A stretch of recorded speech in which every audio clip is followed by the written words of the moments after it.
নমস্কার বন্ধুরা। আজ আমি আমার ছেলে মেয়েদেরকে একটু সন্ধেবেলা টিফিন করে দিচ্ছি। তা টিফিনে কি দেব আমি নিজেই ভেবে পাই না। রোজ রোজ এই একটা ভীষণ ঝক্কি, জানেন তো। তা আগে ছোটবেলায় যখন আমরা স্কুলে যেতাম, আমার মা খুব চটজলদি করে সামান্যভাবে সামান্য উপকরণ দিয়ে একটু চাউমিন করে দিত। সেই চাউমিনের স্বাদ আজও মুখে লেগে আছে। তা ওরা তো বাইরের বিভিন্ন রকমভাবে বানানো চাউমিন খেয়ে অভ্যেস। তা ঘরের এইসব চাউমিন ওদের জানি না ভালো লাগবে কিনা, তবে একটু করে দিচ্ছি দেখি। তা আমার ছেলেমেয়েরা আমার হাতে সব রান্নাই ওরা খুব ভালোবাসে, খুব তৃপ্তি করে খায় আমি যেটাই করি।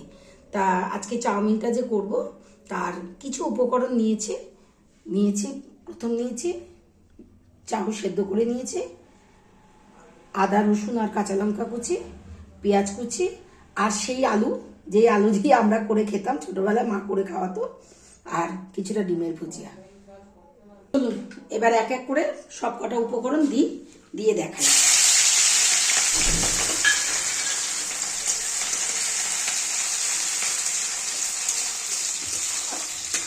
একটু সামান্য ভেজে নিলাম। ভেজে নেওয়ার পর এবার কুচনো পেঁয়াজটা দিয়ে দিলাম। পেঁয়াজটা হয়তো আরেকটু ঝিরিঝিরি করে কাটলে ভালো হতো, কিন্তু কি জানেন তো, তাড়াহুড়োর টাইম, সন্ধেবেলা তো, এরপরে দেরি হয়ে গেলে ওদের আবার রাত্রে ডিনার করতে ওদের দেরি হয়ে যাবে, তাই কোনো রকমের তাড়াহুড়ো করে করা হলো। গ্যাসের তেলটা একটু বাড়িয়ে দিলাম।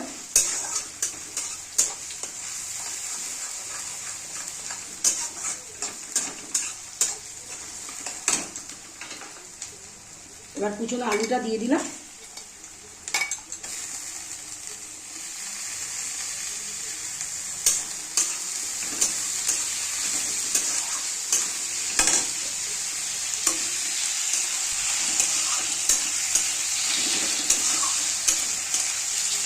কিচ্ছু না, খুব সামান্য উপকরণ দিয়ে রান্নাটা হবে।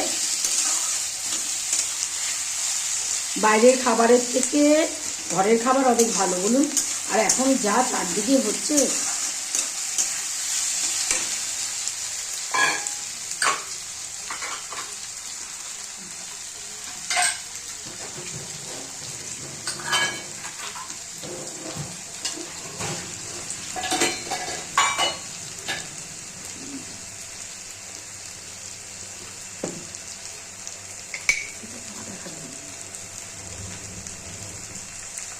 দিচ্ছি সামান্য নুন, পরে লাগলে দেখে দেবো।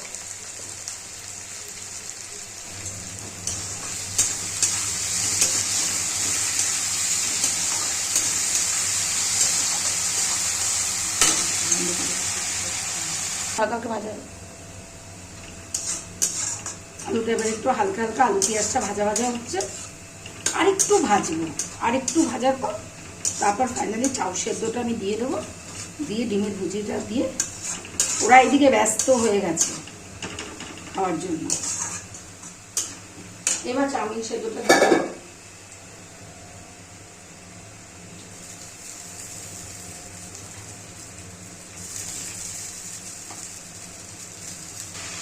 ডিমের ভুজিয়াটাও দিয়ে দিলাম। ওদের আবার ডিম একটু কম হলে হবে না, একটু বেশি বেশি করে দিতে হবে।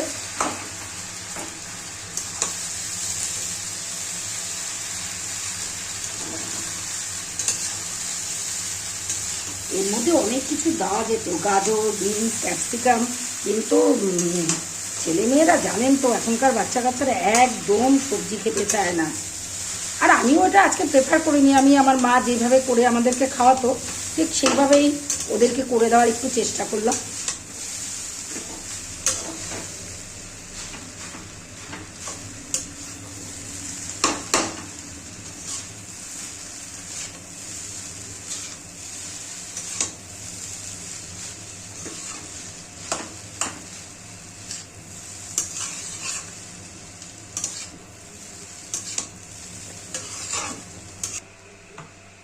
একটু টমেটো সস দিয়ে দিলাম।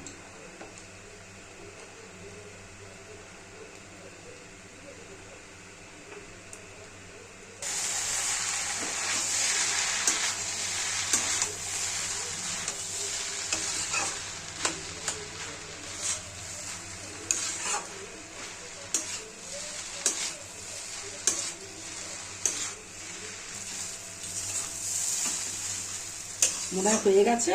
এবার নাড়াচাড়া করে খেতে দিয়ে দিই। ব্যর্থতা চরমে উঠেছে খাওয়ার জন্য।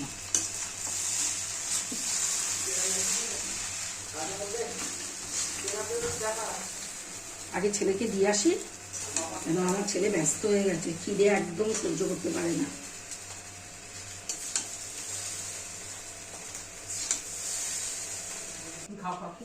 এই যে হয়ে গেল। বাবু তাড়াতাড়ি আয়।